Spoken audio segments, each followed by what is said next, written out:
नमस्कार, आप देख रहे हैं भारत 24 न्यूज एंड व्यूज में। मैं हूं आपके साथ पलक, मेरे साथ मौजूद है आकांक्षा। और सबसे पहले बात आज कर लेते हैं प्रधानमंत्री नरेंद्र मोदी के कर्नाटक और गोवा दौरे की। पीएम नरेंद्र मोदी कर्नाटक और गोवा के धार्मिक कार्यक्रम में आज शामिल होंगे। इस दौरान वो दक्षिण गोवा के श्री संस्थान गोकर्ण जीवोत्तम मठ के 550 साल पूरा होने पर आयोजित समारोह में हिस्सा लेंगे।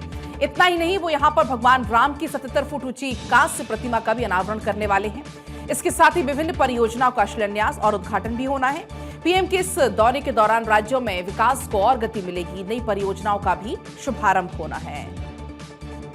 तो आइए एक बार फिर से प्रधानमंत्री नरेंद्र मोदी के दौरे की बात कर लेते हैं। आपको ये बताएं कि देखिए, प्रधानमंत्री नरेंद्र मोदी की अगर हम बात करें तो कर्नाटक के दौरे को लेकर जल्दी से अपडेट आपको दें। उडुपी स्थित श्री कृष्ण मठ में लक्षकंठ गीता पारायण कार्यक्रम में हिस्सा लेने वाले प्रधानमंत्री। ये एक भक्ति सभा है जिसमें करीब 1 लाख लोग, विद्यार्थी, साधु, विद्वान और श्रद्धालु एक साथ श्रीमद् भगवत गीता का पाठ करते हुए नजर आएंगे। उडुपी में प्रधानमंत्री सुवर्ण तीर्थ मंडप का उद्घाटन करेंगे और पवित्र कनकना किंडी के लिए तैयार स्वर्ण कवच को समर्पित भी करेंगे। कनकना किंडी या कनक की खिड़की उडुपी श्री कृष्ण मंदिर में दर्शन के लिए एक पवित्र खिड़की है और ये कहा जाता है कि यहीं से संत कनक दास ने भगवान कृष्ण के दिव्य दर्शन किए थे।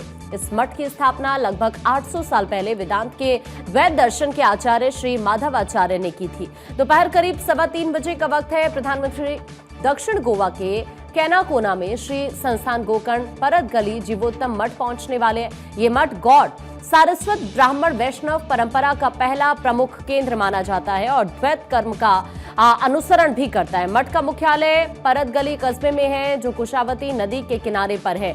ये कुछ ग्राफिक्स इस वक्त हम आपको स्क्रीन पर दिखा रहे हैं। कैनाकोना में प्रधानमंत्री 77 फीट ऊंची कांस्य निर्मित प्रभु श्री राम की मूर्ति का अनावरण करते हुए नजर आएंगे। गुजरात में स्टैच्यू ऑफ यूनिटी की डिजाइन तैयार करने वाले मूर्तिकार राम सुतार ने ही भगवान राम की ये मूर्ति बनाई है। ये दुनिया में श्री राम की सबसे ऊंची मूर्ति होगी। साथ ही वो मठ द्वारा विकसित रामायण थीम पार्क गार्डन का भी उद्घाटन करेंगे। कार्यक्रम में प्रधानमंत्री एक विशेष स्मारक डाक टिकट और एक यादगार सिक्का जारी करते हुए नजर आएंगे। यहां पर मौजूद श्रद्धालुओं और समुदाय के लोगों को भी संबोधित करते हुए नजर आएंगे। मठ परंपरा के 550 साल पूरे होने के उपलक्ष्य में 27 नवंबर से 7 दिसंबर तक कई कार्यक्रम आयोजित यहां पर किए जा रहे हैं। गोवा में मठ परिसर का निर्माण 370 साल पहले कैनाकोना के पाटगल गांव में किया गया था। और इस वक्त हमारे सहयोगी अक्षय हमारे साथ जुड़ रहे हैं। सीधा अक्षय का रुख कर लेते हैं। अक्षय, प्रधानमंत्री के इस दौरे की अगर बात करें तो देखिए कई कार्यक्रम रहने वाले हैं, लेकिन आज एक बार फिर से यहां से एक बड़ा संदेश देने की कोशिश प्रधानमंत्री की होगी। देखिए, कह सकते हैं कि पश्चिम दक्षिण के कोने पर स्थित गोवा का दौरा काफी महत्वपूर्ण होने जा रहा है। महत्वपूर्ण इस मामले में कि एक तो श्री राम का लगभग 77 फीट की भव्य जो प्रतिमा है वो आकर्षण का केंद्र बनने जा रही है। दूसरी बात यह है कि दत्त संप्रदाय का जो प्रणेता मठ माना जाता है उसका 550वां जो उत्सव है ये बहुत महत्वपूर्ण होने जा रहा है। और जिस तरह से गोकर्ण जीवोत्तम मठ में भगवान राम की विश्व की सबसे ऊंची प्रतिमा बताई जा रही है, उसका अनावरण किया जाना है। कांस्य प्रतिमा रही है और राम सुतार ने तैयार की है, जो कि गुजरात में बनी स्टैच्यू ऑफ यूनिटी के निर्माता भी है। लगभग ये कहा जा रहा है कि 5 बजे करीब प्रधानमंत्री नरेंद्र मोदी मठ में जो हेलीपैड बना है वहां पर पहुंचेंगे और इस दौरान एक समारोह को भी संबोधित करना है, जनसभा को भी संबोधित करना है।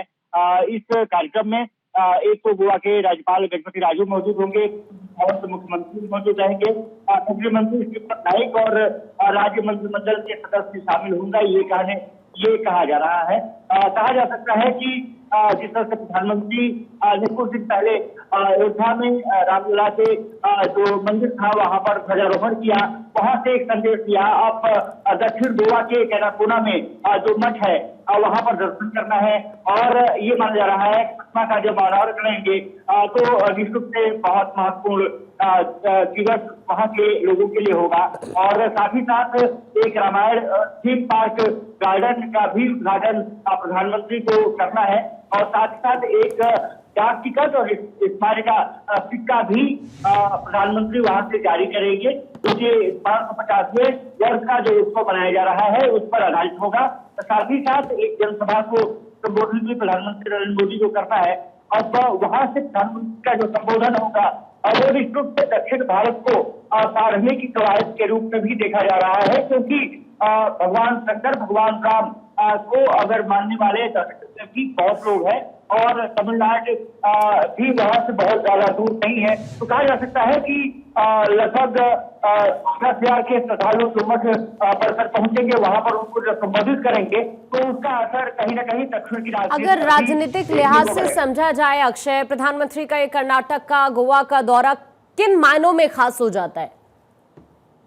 और देखिए, सबसे बड़ी बात यह है कि दक्षिण को साधने की कवायद लगातार बीजेपी करती रही है और गोवा एक समय कांग्रेस का गढ़ हुआ करता था। गोवा को कांग्रेस से बीजेपी ने छीना। कर्नाटक में भले ही कांग्रेस की सरकार हो, लेकिन आपने स्थिति देखी है कि किस तरह से वहां पर जो पावर शिफ्टिंग को लेकर के किस तरह से द्वंद्व चल रहा है। चुनाव भी होना है और कुछ दिन पहले प्रधानमंत्री नरेंद्र मोदी आंध्र प्रदेश से सीधे कोयम्बटूर पहुंचे, वहां पर उन्होंने